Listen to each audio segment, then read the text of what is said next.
After we think through our context, we then want to think about the text again and how the text applies to my particular context. So, what is God saying to me and my community through this passage, both in terms of content and theology, about who God is and who we are, both fallen and redeemed? And this is extremely important because if we're going to read the Bible redemptively, and if we want to rightly respond, we want to think through in particular, what is God revealing to me and my community about what's broken in me?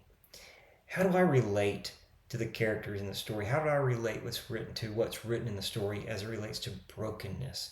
And how do I relate to them or to what's being written in terms of redemption? And what do I need to hear and believe about God, about what he's saying about himself? So let's look at these examples in Luke 7. So I'm going to make this very personal, and I could ask these questions as I think of Luke 7. Jeff, your experience of me isn't like that of the woman. Why is that?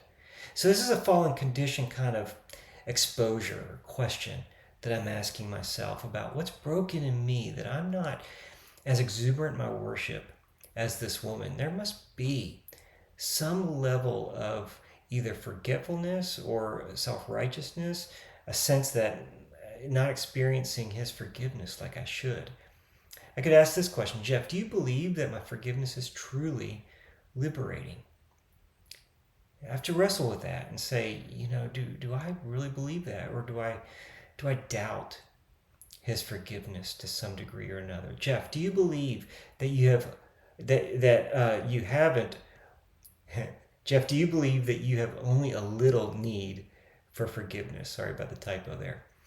Do you believe that you, like the Pharisee, have little need for forgiveness? This is, again, another fallen condition question that I need to think about and think in terms of my self-righteousness.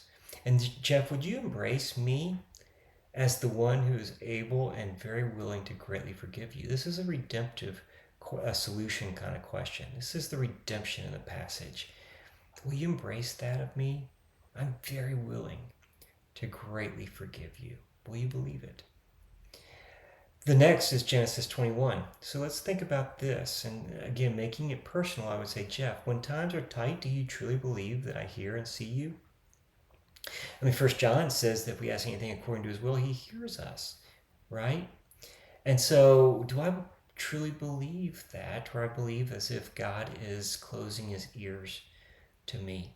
Again, this is a little bit of a redemptive solution, but exposes my fallenness as well. Jeff, do you believe that when it feels like you have barely been provided for, that I'm actually helping you to know that what you ultimately need is me?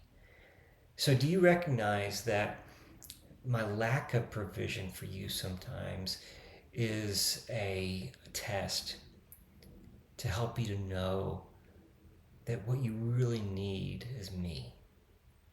And then, Jeff, unlike Hagar and Israel in the wilderness, I give you living water so that you will never be thirsty again. Come and drink deeply. This is definitely a redemptive kind of question that I'm drawing from this passage that I need to think through again.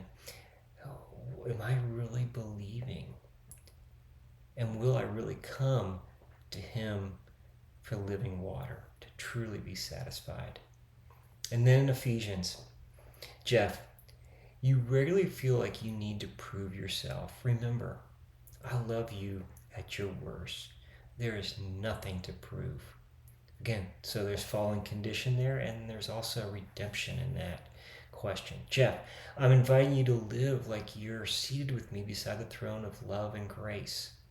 That's the invitation of redemption that he's offering. And then, Jeff, I didn't prepare beforehand your sin and rebellion, but I prepared good works for you to walk in. How can you walk in them today? That's like more a little bit along the lines of life application, to live out what God is working in me. So I want to let the text inform me, both exposing me, because Hebrews says that the scripture are living and active, sharper than any two-edged sword, piercing to the division of soul and spirit, to expose us of our need But God has provided a great high priest who's full of grace and mercy, and that's redemption. So as I think about coming to the text and thinking about how the text applies to me, I want to think in terms of my brokenness. I want to think in terms of redemption. I want to think in terms of God's character. Next, we're now going to put all this together and thinking through our aims for me and our community.